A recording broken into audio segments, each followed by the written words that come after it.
movilización y las bajas profesionales, y es un porcentaje directo del 1% del Producto Interno Bruto del país directo a la educación pública superior. ¿Y eso qué significa? Que cubre la deuda histórica en términos de los 20 millones de pesos, puede mejorar las condiciones de los maestros y condiciones precarias de contratación. La pedagógica aquí el 20% son profesores de planta y el 80% son profesores vocacionales y catedráticos.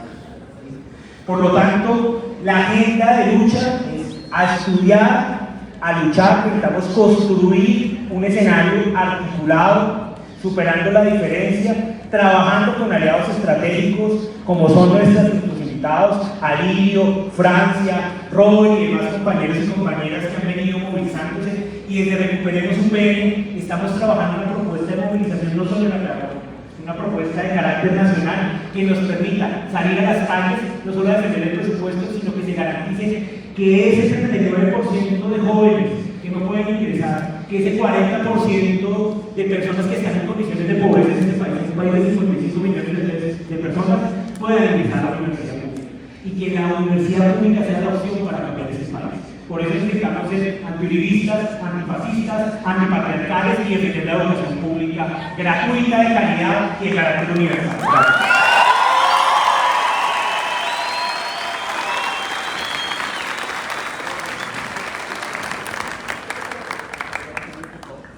Sí. Bueno, profesor Helber, muchas gracias. Levántate y mírate las manos para crecer, estréchala a tu mano. Juntos iremos unidos en la sangre. Hoy es el tiempo que puede ser mañana. Víctor Jara. Bueno, ya para cerrar esta intervención, muchos elementos importantes, tanto la compañera María como el compañero Helber, digamos que nos comparten. Frente a eso, es importante que empecemos como estudiantes, desde diferentes organizaciones, individualidades, colectividades, a empezar a repensarnos ese modelo de financiación que parte de esa crisis estructural desde la Ley 30 en su artículo 86-87, que de ahí derivan muchos de esos problemas que hoy tenemos en términos de bienestar, democracia, derechos humanos, entre otros problemas. Muchas gracias a las personas que acaban de intervenir.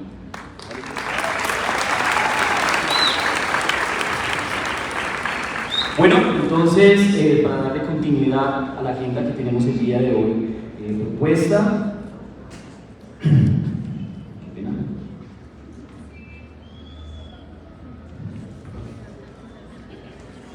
Entonces, está con nosotros Alirio Uribe Muñoz, abogado de la Universidad Católica con especializaciones en Derecho Laboral del Externado y en Derechos Humanos de la Escuela Superior de Administración Pública, ESAD.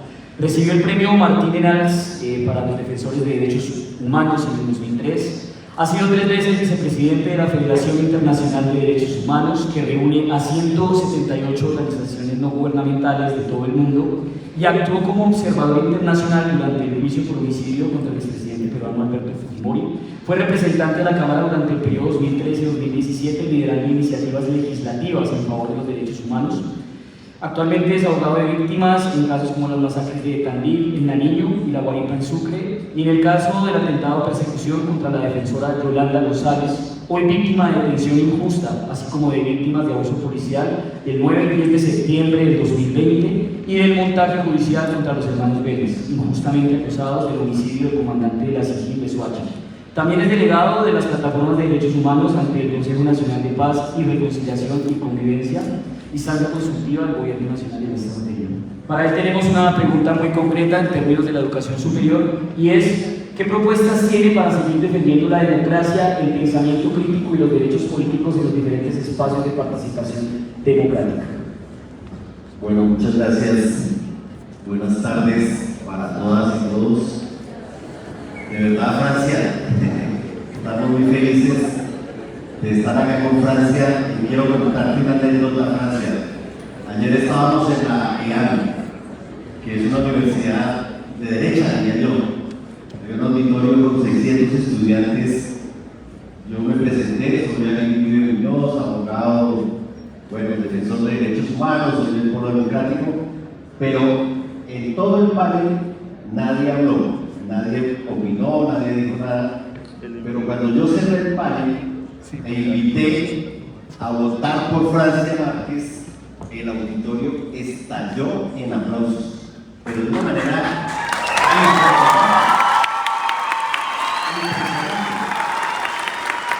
porque digamos que para mí es normal que en una universidad pública pues todos aplaudan a Francia Márquez, pero esta era una universidad privada que yo considero una universidad de derecho. Y fue impresionante cuando yo dije que Francia Márquez era abogada, era una mujer afro, era una mujer desplazada, una mamá de 17 años, una mujer que defiende el territorio, que defiende el medio ambiente. Bueno, todo esto, eso fue apoteósico. De verdad, Francia, que tú representas a esa Colombia profunda que nunca ha tenido voz en este país. Y yo creo que con Francia Márquez podemos transformar a Colombia. Por eso le agradezco mucho a María, como vocera de los estudiantes, al profesor Elmer, que nos permitan como pacto histórico hablar acá. Porque en estas elecciones del 13 de marzo, del 29 de mayo, ustedes no van a votar por Alirio Uribe. Ustedes de manera mágica van a votar por un proyecto político para transformar este país. Este voto es programático. Ustedes son personas inteligentes. Yo los invito, las invito a que miren el programa del pacto histórico. Aquí no tenemos propuestas personales. Nosotros estamos proponiendo un pacto con la educación, que si Francia es presidenta de la República, o Petro, o el que sea, nosotros desde el Polo queremos que sea Francia Márquez la presidenta de este país. Nosotros avalamos con todo el cariño, toda la confianza, admiración y el respeto la candidatura de Francia Márquez, porque sabemos que ella expresa los intereses del país. Y por eso, si Francia Márquez es presidenta, si el pacto histórico tiene una bancada de gobierno, el tema de la educación va a ser el tema central en el gobierno del pacto histórico y en la bancada de gobierno. Nosotros estamos tan seguros que podemos ganar la presidencia de este país, que estamos invitándoles a todas y a todos a que vayamos trabajando las reformas que necesita la educación en Colombia. Ya no podemos quedarnos solamente en enunciados teóricos de matrícula cero o de reforma a la ley 30. Necesitamos saber ya. Necesitamos 12.000 hombres y mujeres de primera línea para gobernar este país. Tenemos que hacerlo bien, porque no queremos hacerlo en un solo gobierno, queremos hacerlo por lo menos en 6 gobiernos, porque enderezar este país después de 200 años de mal gobierno implica que gobernemos bien. Esta mañana en Medellín yo hablaba con todos los trabajadores en el tema de la reforma del Estatuto del Trabajo, profesor Elber, que tiene que ver con lo que planteaba el profesor Elber. No podemos seguir permitiendo que los profesores sean contratados en una cátedra, que las universidades públicas no hagan investigación, que no tengan investigadores, que no se haga producción científica y que se estén maltratando como se están maltratando los profesores en Colombia. Por supuesto que nosotros queremos gratuidad en la educación desde el preescolar, la educación básica, la educación media, la educación superior. Queremos que de esos 100 bachilleres en Bogotá, que 83 se quedan sin ninguna posibilidad de ir a la universidad, asistan a la universidad.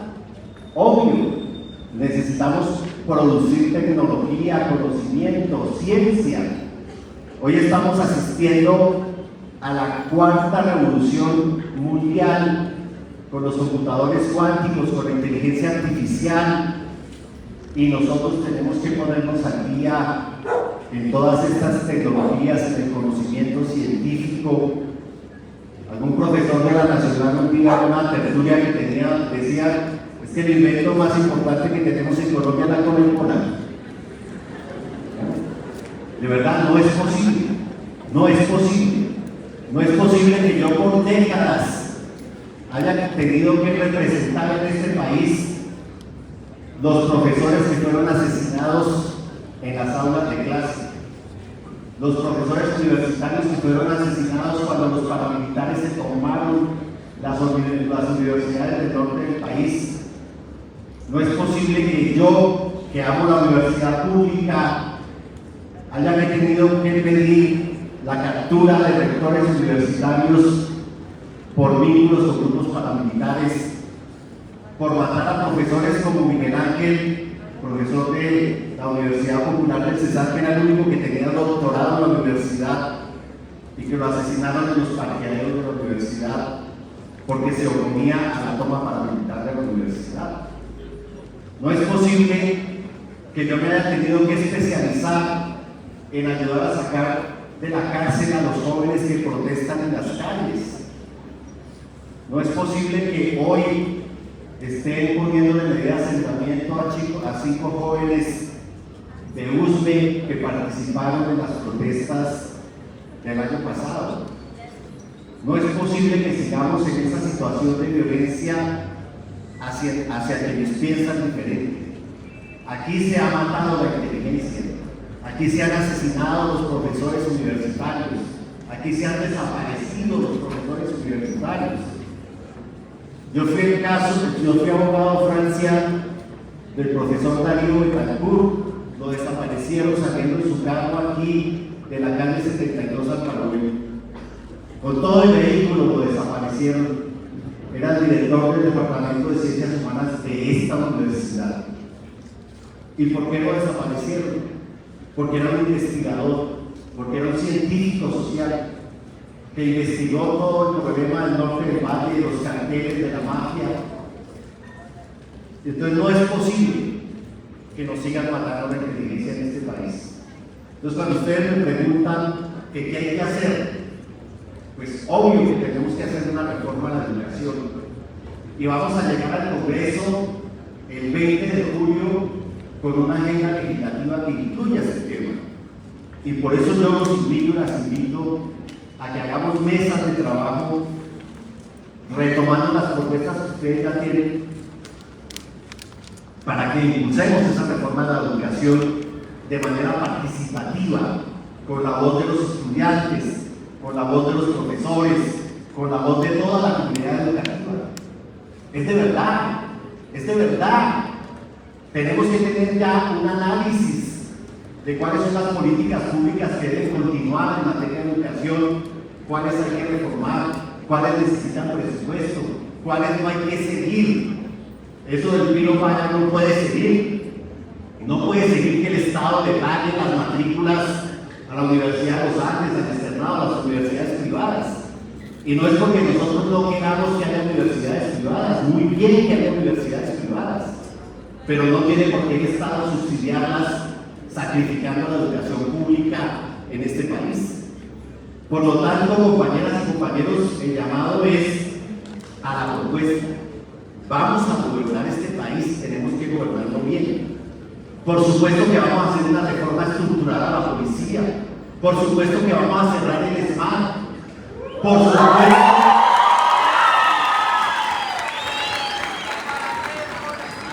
Por supuesto que vamos a promover una ley de indulto para los jóvenes de las primeras líneas.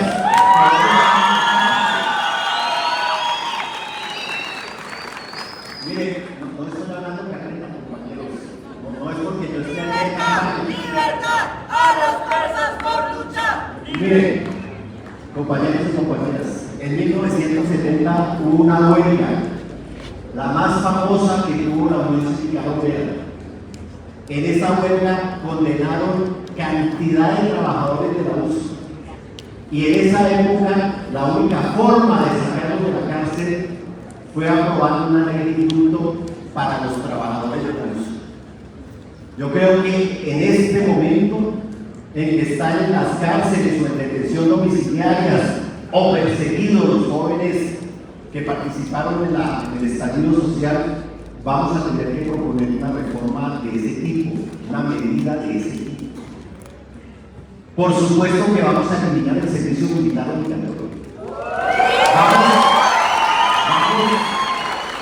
vamos a trabajar en un servicio social para la paz, que los jóvenes puedan servir al país sin tomar las armas, que los jóvenes que quieran tomar las armas en la policía o en el ejército lo hagan de manera profesionalizada.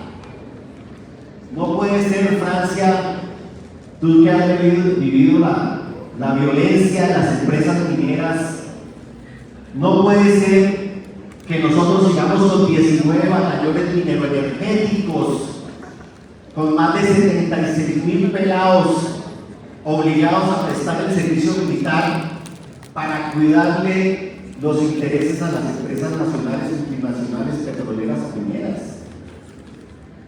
¿Cierto? Bueno, es que los veo y veo a Francia, pero bueno.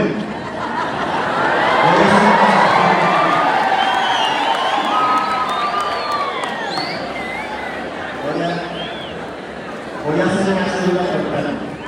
Entonces, agradecerles la invitación, pero indudablemente no queremos que los jóvenes sigan muriendo en este país, ni como soldados, ni como policías, ni como guerrilleros, ni como paramilitares, ni como bandas criminales. Los jóvenes de este país se merecen un mejor futuro. Por lo tanto, también tenemos un pacto por la paz, por la vida, por los derechos humanos.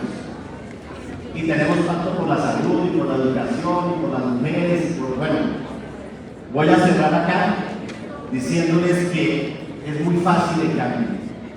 El 13 de marzo marca con una X el logo del pacto histórico, a la Cámara con una X el logo del pacto histórico al Senado, y luego con mucho cuidado marcar ese bello rostro de Francia.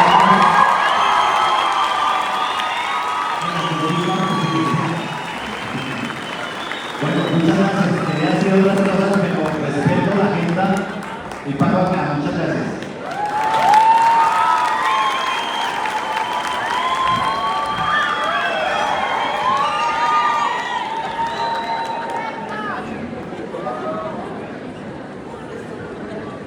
Muchas gracias, Alirio, por tu intervención. Obviamente, cosas que has mencionado como el desmonte del ESMAD también es una bandera de la juventud y más de la Universidad Pedagógica Nacional.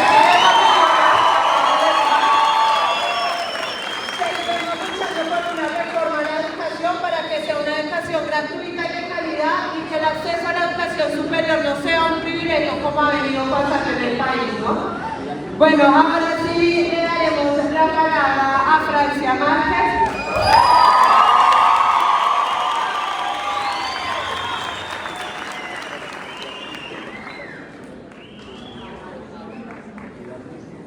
Bueno, pedagógica.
Trinidad y David Minota, de Soy Porque Somos, muy contentos.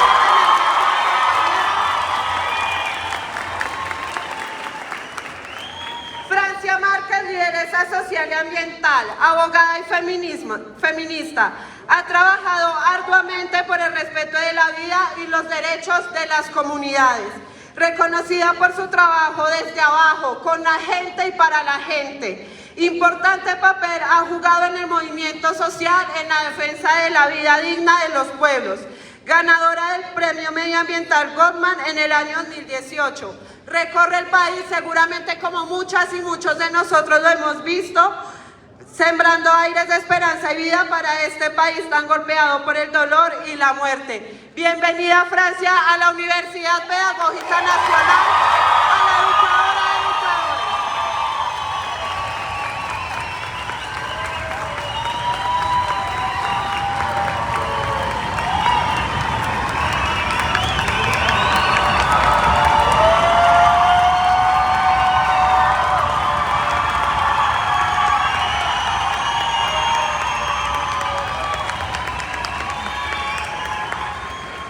Bueno, muchas gracias. Bueno, antes de tomar la palabra, quiero empezar dándole la palabra a la compañera Idalmi Minota, que es parte de la lista de Soy Porque Somos a la circunscripción especial de comunidades negras. Ella, junto a dos compañeros más, Ali Bantú y Ariel Palacios, que ellos están en región moviendo la campaña, hoy están haciendo que Soy Porque Somos se vuelva un partido político. El partido político de los nadies, de los que no hemos tenido voz en la política de este país. Gracias. Gracias, Francia. Gracias a la universidad, a su ayuntamiento, a ustedes, los estudiantes que nos revitalizan con su lucha. Gracias a quienes de ustedes también pertenecen a esa primera línea a la que siempre hemos pertenecido como miembros de los comités cívicos de paro del departamento de Chocó, a quien represento hoy en la lista de Soy Porque Somos.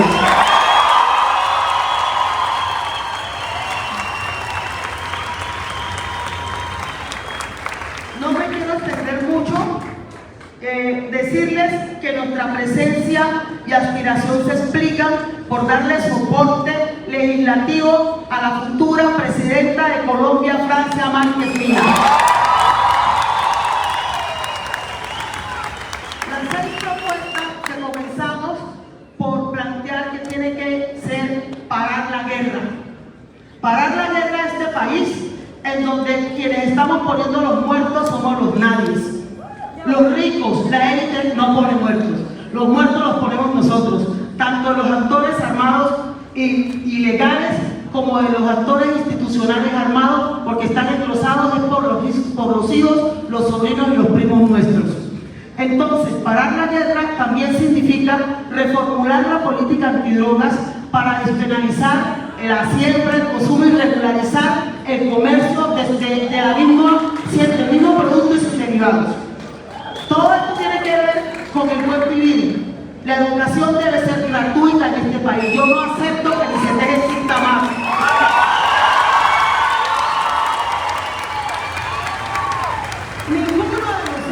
Ninguna de nosotras debe someterse a ningún proceso para que el Estado me preste para estudiar. El Estado tiene que garantizar la educación gratuita en todos los niveles, desde grado 0 hasta los posgrados que yo quiera por mi vocación a adelantar.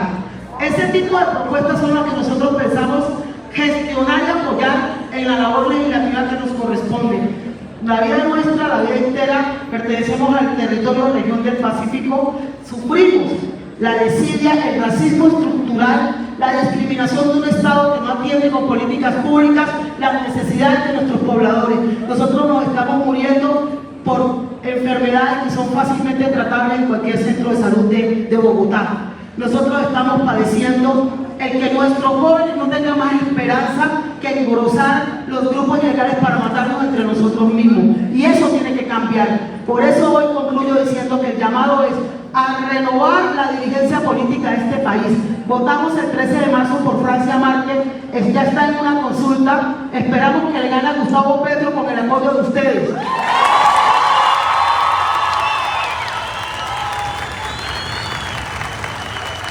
Y cualquiera que sea finalmente favorecido con los votos mayoritarios del pacto histórico requiere de un equipo que soporte la gestión legislativa de sus programas y de sus planes de gobierno. Y allí vamos a estar defendiendo esas propuestas de las que le estamos hablando y que va a profundizar nuestra candidata. Muchas gracias por permitirme estar acá.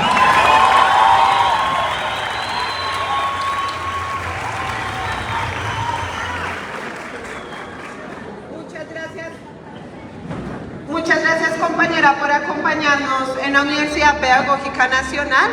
Así como con los anteriores invitados e invitadas tuvimos unas preguntas, pues la idea de este foro es que Francia nos pueda compartir sus miradas en torno a dos temas.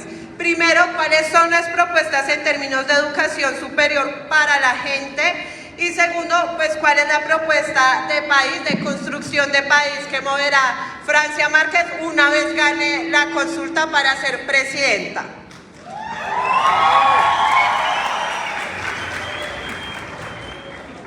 Bueno, muchas gracias nuevamente por abrirnos las puertas de la Universidad del Pueblo.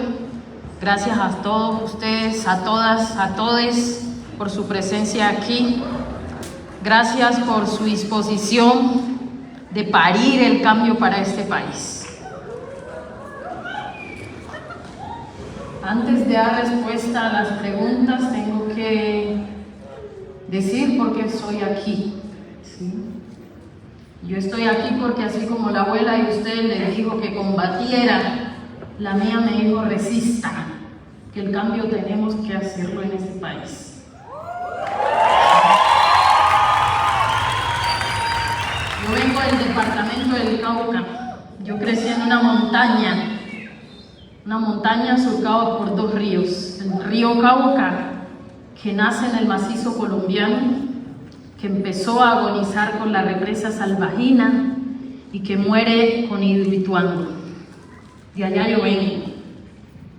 Soy descendiente de hombres y mujeres que no tenían una condición natural de esclavos, sino que por el contrario fueron deshumanizados y esclavizados. Por años mi pueblo ha estado silenciado. La política de este país no se pensó con nosotras ni con nosotres. La política de este país se diseñó bajo la exclusión, bajo la negación, bajo la explotación, bajo el sufrimiento de las mayorías de este país. Por eso hoy nos tejemos como pueblos étnicos, afrodescendientes, raizales y palenqueros. Nos tejemos con pueblos indígenas, nos tejemos con pueblos campesinos, nos tejemos con las diversidades sexuales y de género, la comunidad LGBTI+. Nos tejemos con las mujeres en nuestra diversidad, teniendo en cuenta la interseccionalidad de las violencias que atraviesan nuestras vidas. Y nos tejemos hoy con la juventud de este país, esa juventud que la política ha despreciado, esa juventud a quien la política solo ha visto, y sobre todo la juventud empobrecida. La mayoría hijos e hijas de mujeres y de hombres empobrecidos, pero criados sobre todo por mujeres que han asumido sola la maternidad. En medio de la lucha, en medio de las inequidades, en medio de las desigualdades, en medio del hambre, en medio de la miseria, nuestras mamás, nuestras abuelas han perdido las huellas de las manos trabajando para sacar adelante esta nación, una nación que le ha dado la espalda, una nación que nos sigue silenciando, una nación que nos borra, una nación que se atreve a asesinar a los jóvenes con las balas de la patria, en vez de garantizarles educación. Esa consigna que ustedes estaban haciendo de quién es usted, soy estudiante, yo la hice cuando estábamos discutiendo la reforma a la Ley 30. Recuerdo que estábamos sobre la Quinta en Cali, marchando desde la Universidad Santiago de Cali, los rebeldes de la Universidad Santiago de Cali.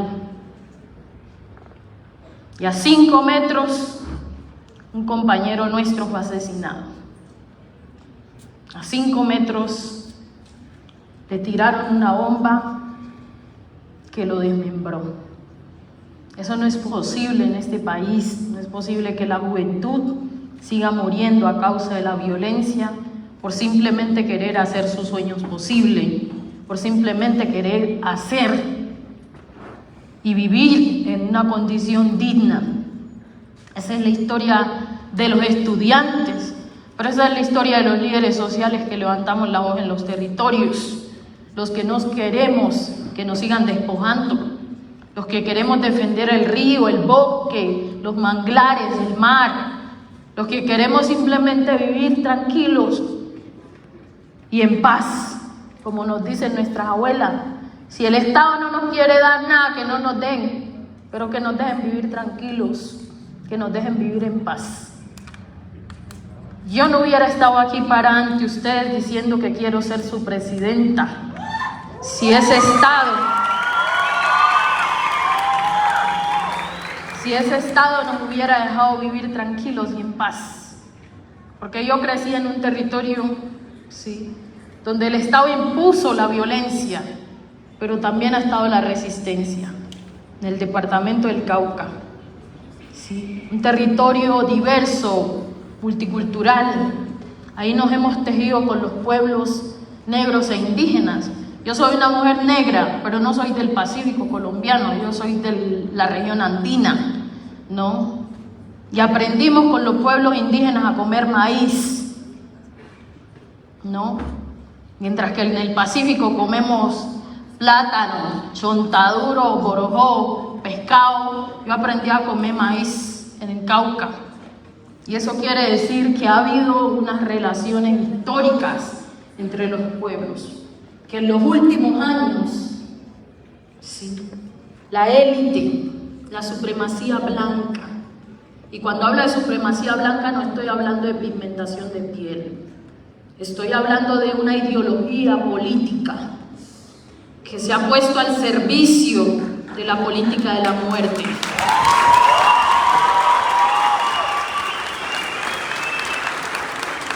Que nos dividió como humanidad entre inferiores y superiores, ¿sí? Y que le ha servido al capital, y que hoy, ¿sí?, esa supremacía blanca tiene la Casa Grande muriendo, al útero mayor, a la madre tierra.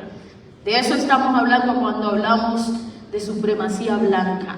No estamos hablando de que usted, su color de piel sea más claro y entonces por eso ya usted es mi enemigo. No.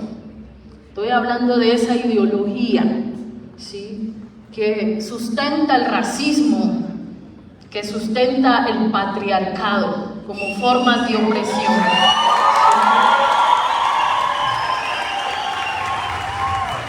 Romper esas supremacías, romper esas estructuras de opresión que nos ha afectado a todos como humanidad y que hoy tiene la vida agotándose en nuestro planeta, es parte del desafío que tenemos como sociedad, como humanidad.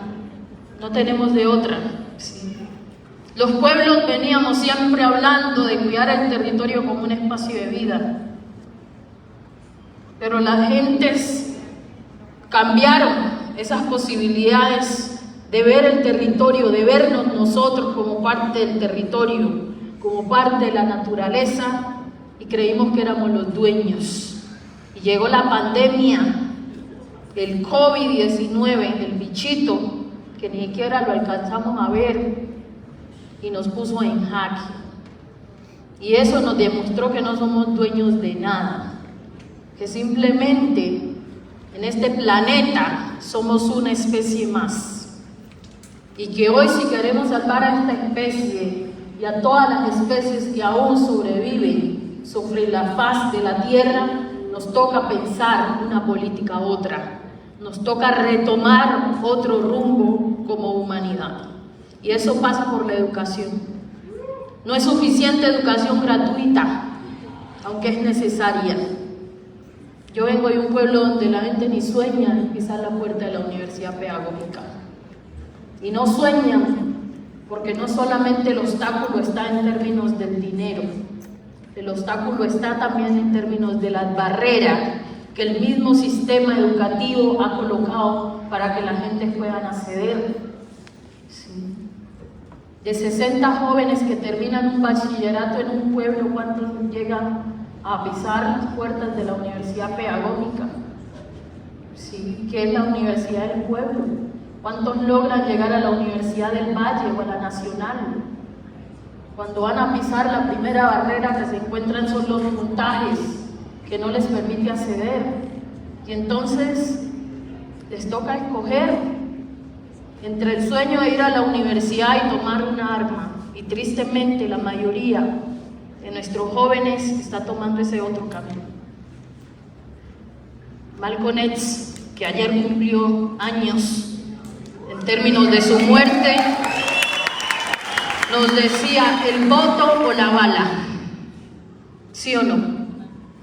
Y esto suena duro y suena cruel, pero en eso estamos. El voto o la bala, ¿qué queremos? Este país ha escogido mal. Este país ha escogido la bala. En las elecciones pasadas, este país escogió las balas.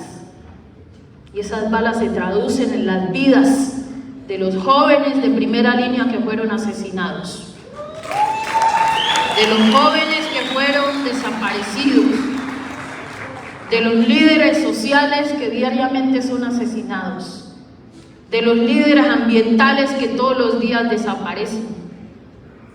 En eso se traduce nuestra decisión. Hoy tenemos que tomar la decisión de si seguimos escogiendo el camino de la bala o escogemos el camino del voto.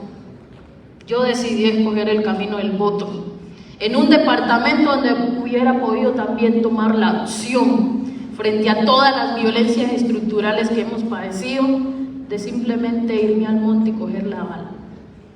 Pero tomé la decisión de que ese camino solo ha servido para que los pobres nos matemos entre los pobres. Ese camino no ha sido una opción de cambio para este país. Las élites que nos han gobernado siguen intactas.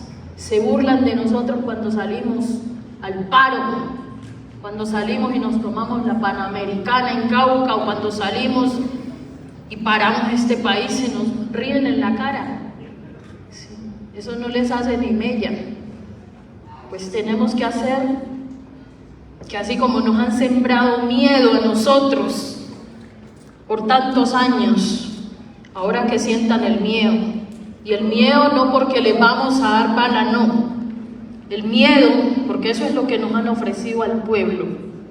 El miedo porque van a perder sus privilegios que han obtenido con la ocupación del Estado.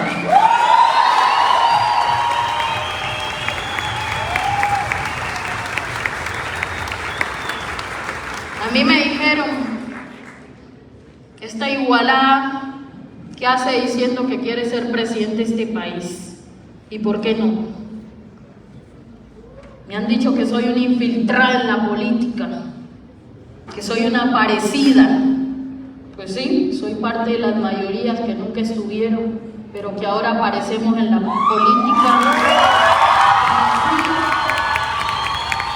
Estamos aquí para transformar este país, dure lo que dure y cueste lo que cueste.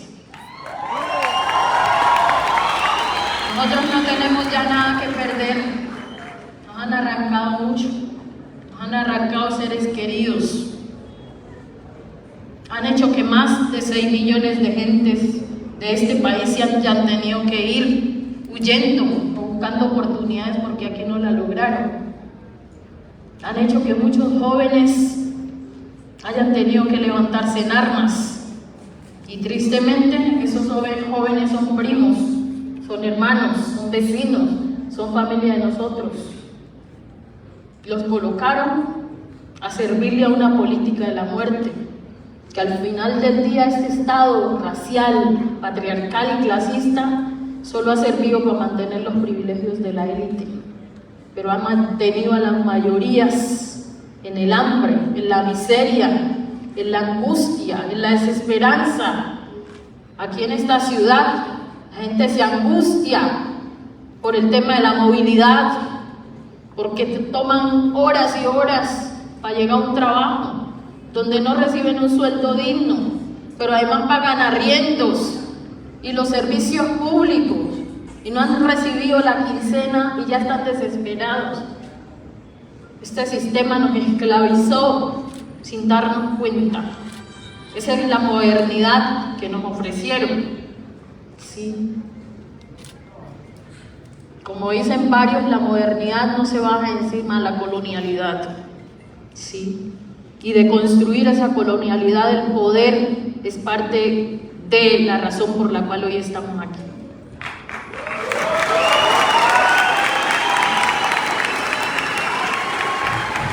¿Cuál es nuestra apuesta en términos de la educación? Creo que hoy tenemos el desafío no solo en términos de la educación, como la estructura de la universidad. Necesitamos una educación diversa, una educación multicultural, una educación que reconozca los saberes de los pueblos, que reconozca y valore la diversidad étnica y cultural, la biodiversidad de nuestro país. Si no tenemos una educación hacia allá, de nada sirve que la universidad pedagógica nos prepare, si al final del día nuestro conocimiento va al servicio también de la política de la muerte.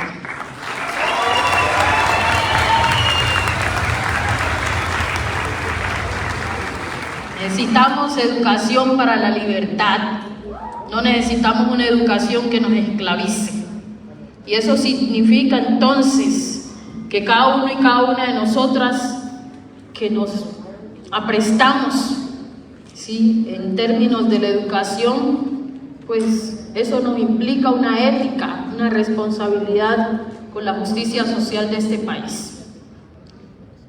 Rechazamos profundamente que hoy este gobierno esté haciendo una persecución contra los maestros y maestras, contra FECODE, que ha defendido los derechos de los maestros y de las maestras en este país, pero también ha defendido el derecho de los estudiantes, el derecho a una educación de calidad.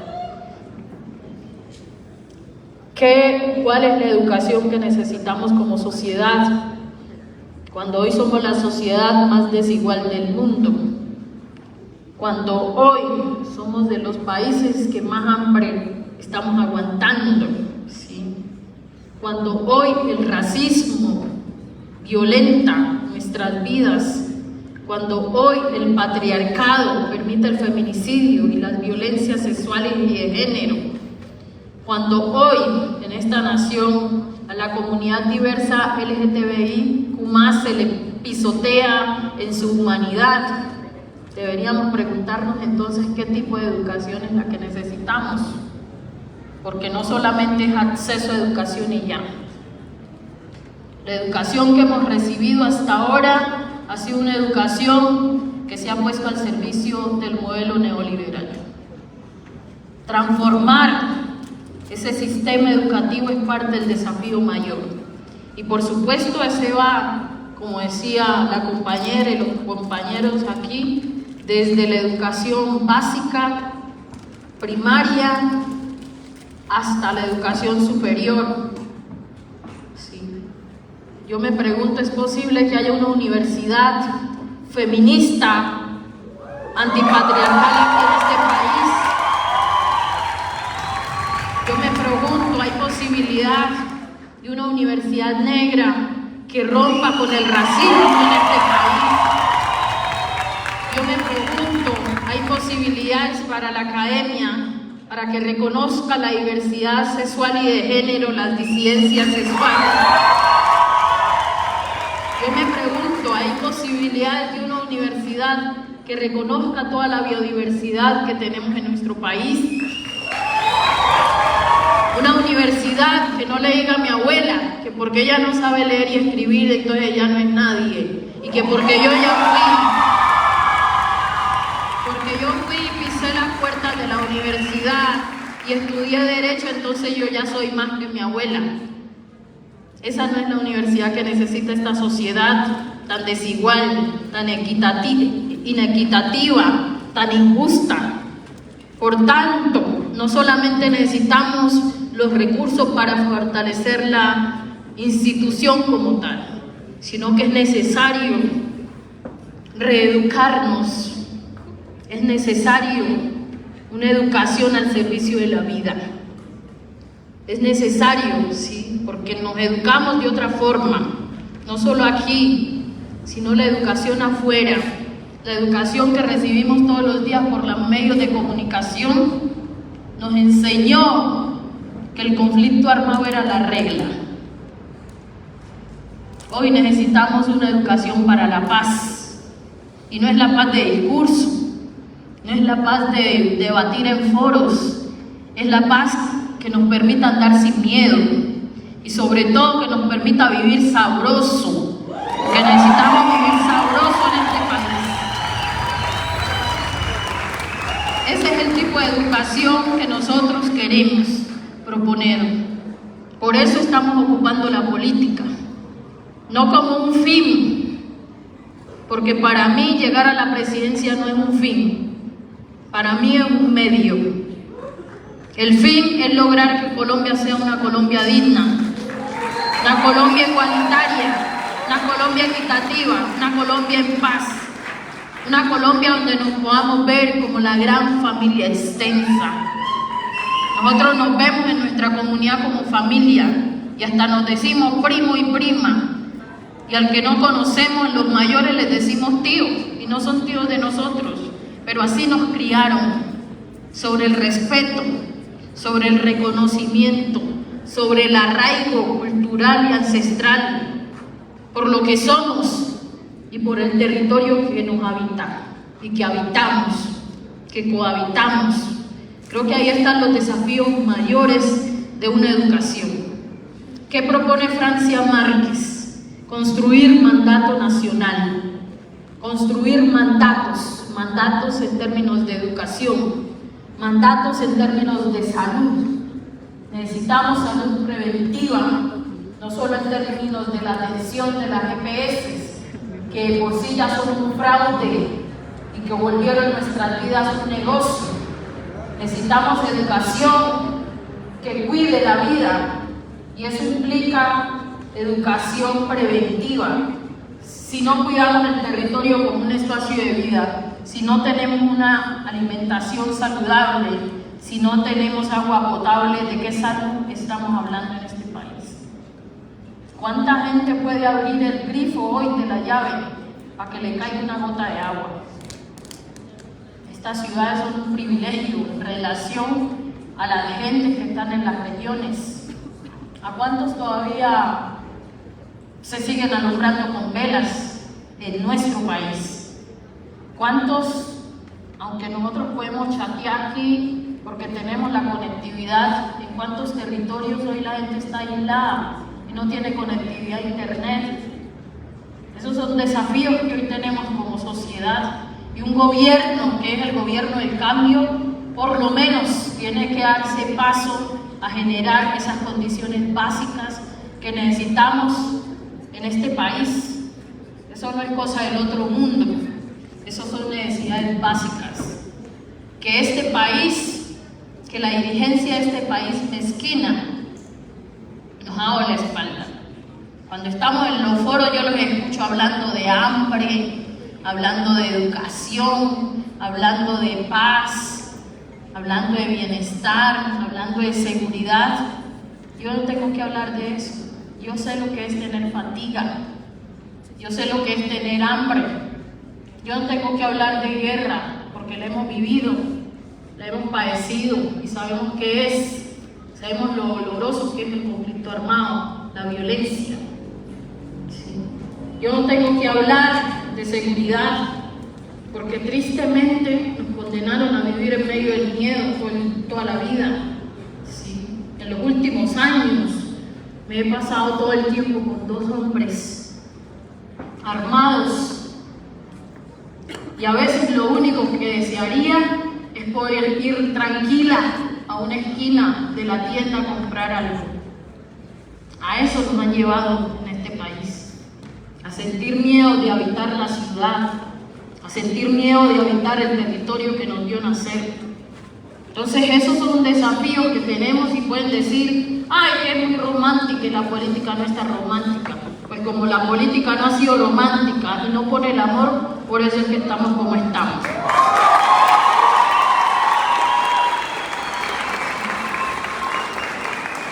Hemos venido construyendo unos mandatos populares, recogiendo las voces de las gentes.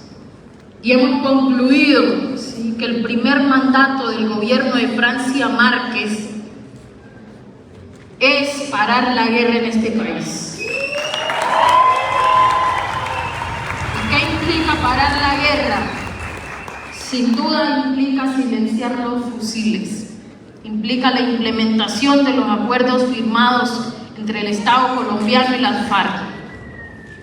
Y eso significa parar el asesinato de excombatientes. Eso significa parar el asesinato de líderes y lideresas sociales. La Corte Constitucional acaba de decir que hay un estado de cosas inconstitucionales frente al cumplimiento de ese acuerdo. Este gobierno, si algo hizo bien, fue su promesa de hacer trizas las posibilidades de permitirnos vivir en paz. Eso es lo único bien que hizo este gobierno, tristemente, cumplir y honrar su promesa de hacer trizas la paz. No hicieron más nada. ¿Qué implica la paz? Ese no es el único actor armado que tenemos.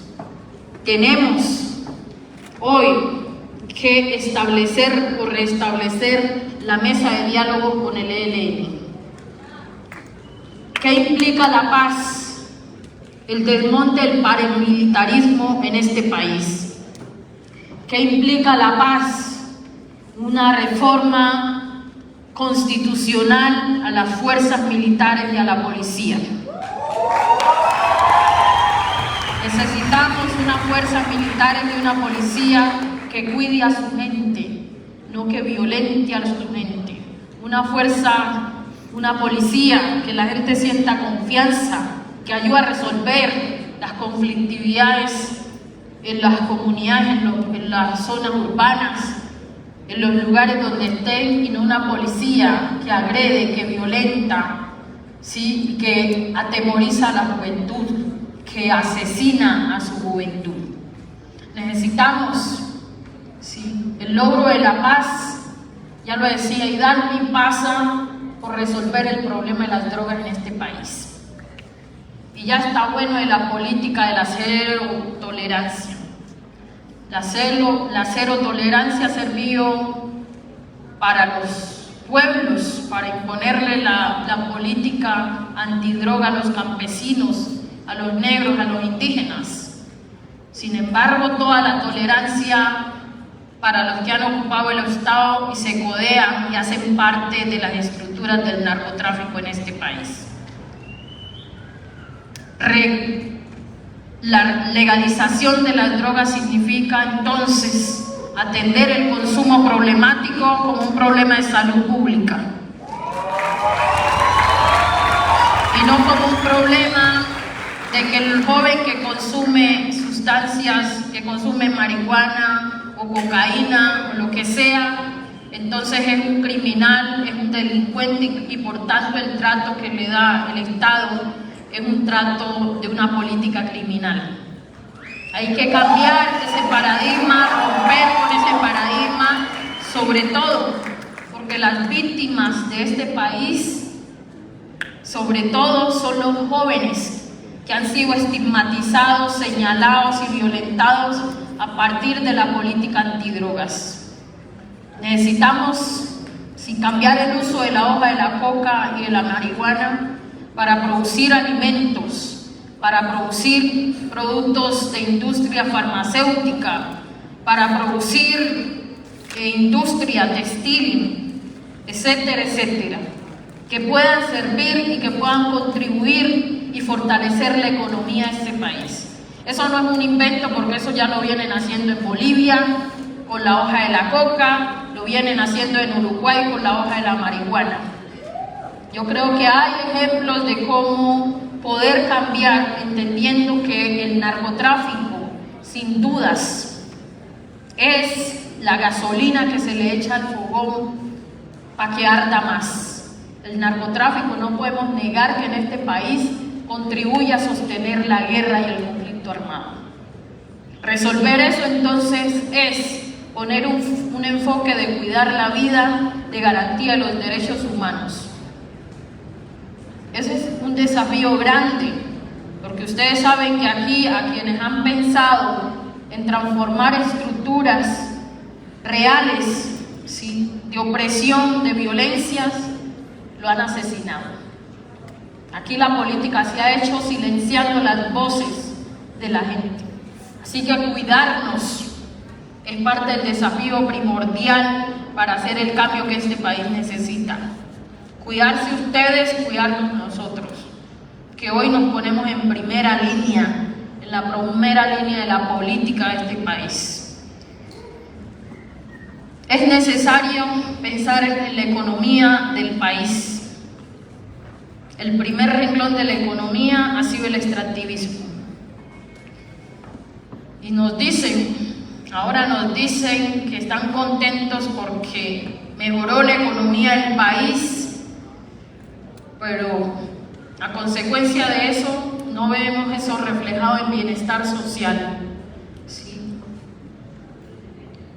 Vemos hambre, vemos miseria, vemos desempleo, vemos inequidad. Nuestra primera economía del país queremos que sea la producción de alimentos de manera agroecológica. Para eso, la distribución de la tierra, no de la tierra en general, vamos a llamar las cosas por su nombre. Necesitamos distribución de la tierra productiva a este país, que está en manos de latifundistas, que está en manos de terratenientes, que está en manos de la élite, que está en manos de la especulación de este país y que no nos ha permitido vivir en condiciones de igualdad. Ese es el desafío mayor que tenemos, pero nosotros queremos que la tierra se distribuya, no entre los hombres, y perdónenme ustedes, pero creo que es momento de que nosotras las mujeres tengamos acceso a la tierra de este país. Queremos que hacer ahí una política de distribución del territorio productivo, ese territorio se distribuya con las mujeres de este país. Ese territorio se distribuya con las minorías sexuales y de género de este país. Que ese territorio se distribuya con las juventudes de este país y que ellos y ellas contribuyan a generar bienestar, a generar empleo, a generar productividad, a generar economías para la vida.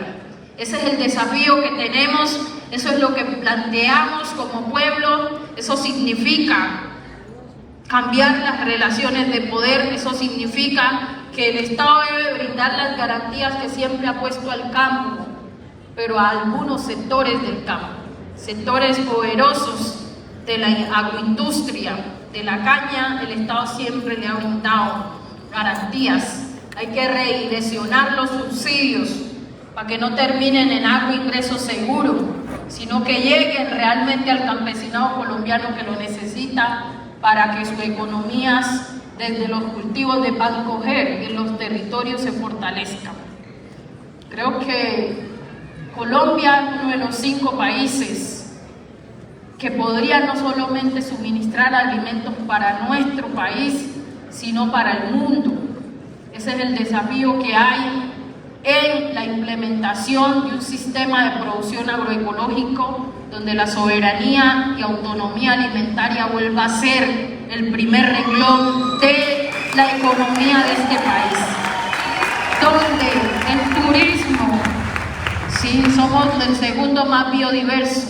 Yo creo que tenemos un potencial turístico que podemos fortalecer. Pues no queremos un turismo que cosifique los cuerpos de las mujeres. Un turismo depredador no lo queremos. No queremos un turismo que use y explote laboralmente a la gente. Queremos un turismo que permita intercambio de conocimientos, intercambio de diversidad cultural, que permita el conocimiento de toda la diversidad ambiental que tenemos en nuestro país. Un turismo comunitario, un turismo ecológico, un turismo social. Ahí hay potenciales para fortalecer la economía como un renglón importante. Queremos fortalecer la pesca tradicional y no la pesca industrial, que ahora ni siquiera la hacemos en Colombia, sino que viene de otros lugares. Fortalecer a los pescadores y pescadoras de este país es parte del camino, porque nuestra dieta alimentaria también se basa en el pescado, se basa en lo que hemos obtenido del mar, de los productos que podemos obtener. Hay que hacerlo bien, porque tampoco se trata de destruir la vía marítima o la vía de los ríos. Se trata de ser responsables y de entender que estamos en un momento donde cuidar la vida en todo su sentido es importante. Eso es lo que hemos venido construyendo en este mandato, el mandato nacional feminista, que tiene lo de la distribución de la tierra, que tiene, sí, y lo voy a decir aquí públicamente, y si no quieren votar por mí por decir esto, pues es problema de ustedes, pero yo dije que no iba a obtener las ganancias políticas, ni de la muerte, ni del sufrimiento de ningún ser humano en este país. Así que con claridad, nuestra apuesta también es por la lucha de las mujeres. Y hoy, la lucha de las mujeres, sobre todo de las mujeres feministas en su diversidad, es una lucha por la libertad para decidir sobre nuestros cuerpos. Es una lucha por la legalización del aborto.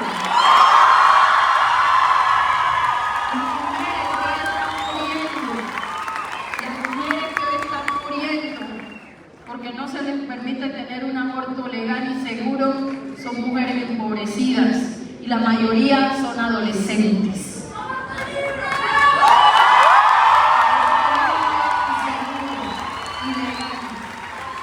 Esa es una deuda con las mujeres de este país y no de espera. Y lo digo porque somos las mujeres de este país que hemos sostenido a las familias. El patriarcado excusa y libera a los hombres, y el aborto que han hecho ellos nadie lo cuestiona, nadie lo penaliza. Y me van a decir, bueno, pero es que los hombres no parimos. Ajá, no lo paren, pero lo hacen, lo intentan.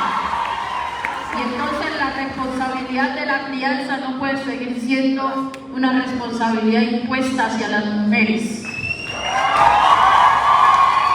Si vamos a parir en este país, tiene que ser una maternidad consentida, una maternidad con amor, una maternidad deseada, una maternidad compartida. Ese es parte del desafío que tenemos como sociedad, y sabemos que eso es peligroso decirlo en un país tan patriarcal, tan machista y tan conservador, y sobre todo en tiempos políticos.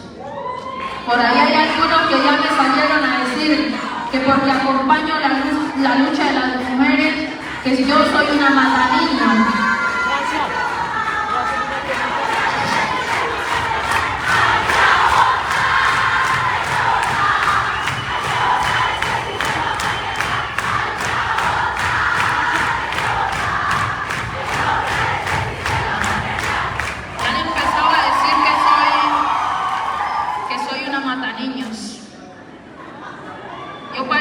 16 años.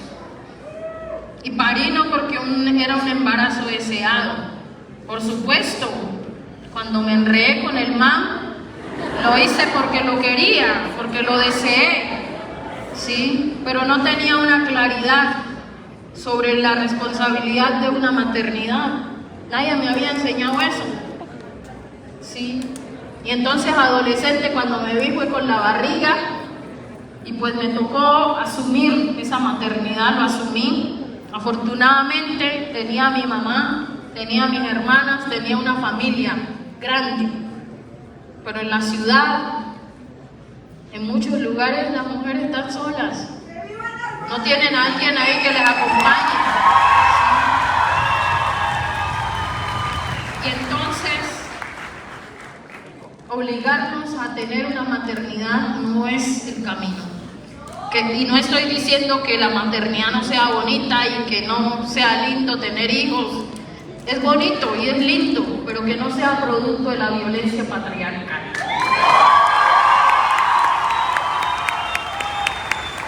Así que esa es parte del mandato que hemos venido asumiendo, pero también, como las mujeres, hace 200 años nuestras abuelas nos liberaron de la esclavitud, ¿sí? Hubo una ley de libertad de vientres, liberaron nuestros vientres, ¿sí? Hace 200 años, el 21 de julio del año pasado cumplimos 200 años de esa ley de libertad de vientres.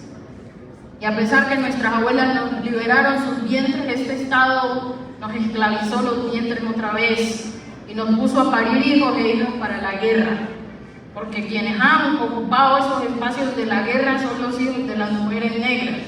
¿Cuáles son los que van al ejército, a la policía, a las guerrillas, los paramilitares? ¿Cuáles son, si no son los pobres, hijos de mujeres negras, de mujeres campesinas, de mujeres indígenas, de mujeres de sectores populares? Los hijos de la élite de este país no van a prestar servicio militar. Esos se van a Harvard a estudiar y vienen rapidito a decir que ya son presidentes.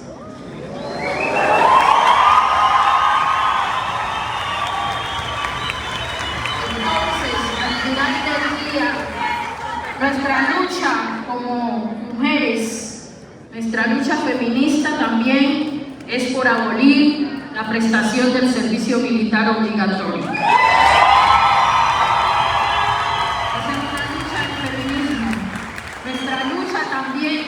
Es por abolir todas las formas de opresión. Y el sistema carcelario es la continuidad del sistema esclavista.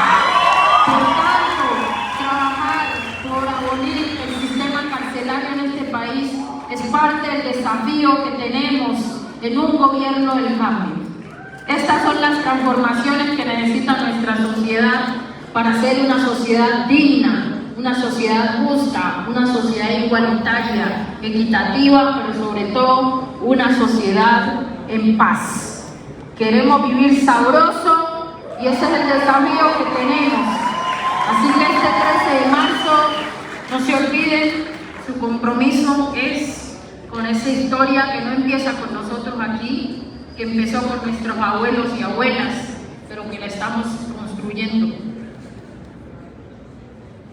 Yo he recibido muchos mensajes de niños y niñas, ¿sí? Que no los comparto por el respeto que tengo con estos niños y niñas, desde La Guajira, el Cauca, aquí en Ciudad Bolívar, desde todo lado. ¿Sí? Y niños y niñas que me dicen, Francia, yo no pensaba involucrarme en la política, pero desde que la vi a usted ahí, mejor dicho, yo ahora estoy metida en la política.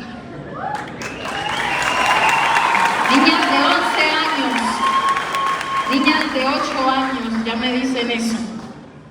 Si nosotros hoy no logramos llegar a la presidencia, lo que sí tenemos que asegurarnos es que nunca más la política se hará sin las mujeres en este país. Que nunca más la política se hará sin los pueblos negros, afrodescendientes, raizales y palenqueros.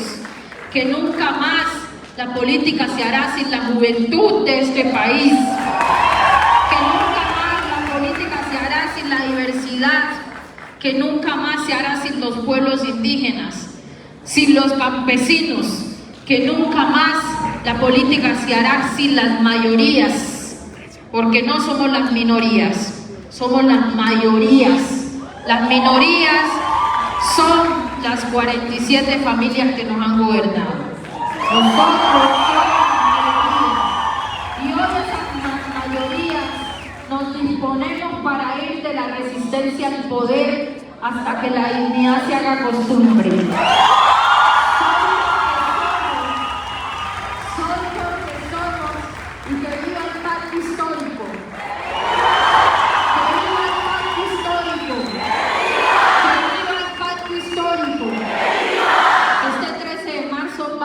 Díganle a sus familiares, a sus amigos, a su gente, cuéntenle a todo el mundo, díganle que hoy hay una mujer que se pone en un tarjetón por primera vez representando a los nadies, a los que nunca les permitieron estar en la política.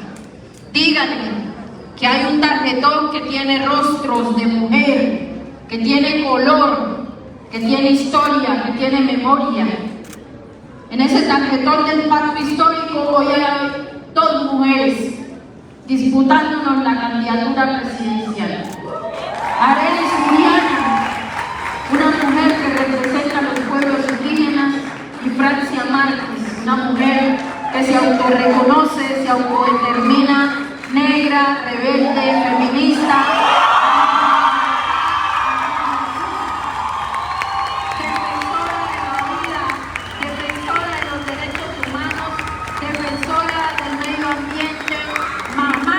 Como mamá, hoy ponemos nuestro amor maternal, hoy ponemos nuestro instinto inmolado para el cambio.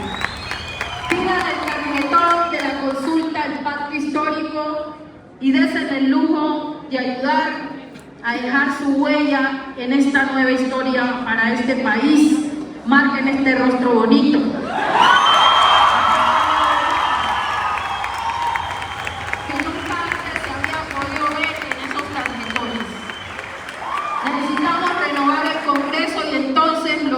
Los invito también a acompañar la lista del pacto histórico al Senado, acompañar las listas del pacto histórico en cámaras territoriales, acompañar la lista de circunscripción especial de comunidades negras, Soy porque somos. Hay otros aliados y aliadas que también vienen abriendo camino y que necesitamos que lleguen. Las invito a acompañar la lista de Estamos Listas, que estamos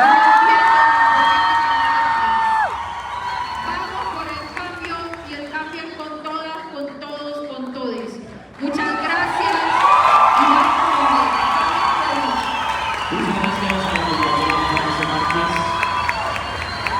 La Universidad Pedagógica decide: Francia presidenta, Francia presidenta, Francia presidenta. ¡Francia presidenta! Bueno, muchas gracias. Desde la Fogata Editorial hemos preparado también un obsequio a Francia, 2 libros de aquí que se los voy a entregar, compañera Francia. Mira, desde la Fogata Editorial, entonces, te obsequiamos estos 2 libros que hablan un poco de la realidad latinoamericana. Recordar a todas las personas que desde Recuperemos UPN estamos haciendo la invitación a todos los sectores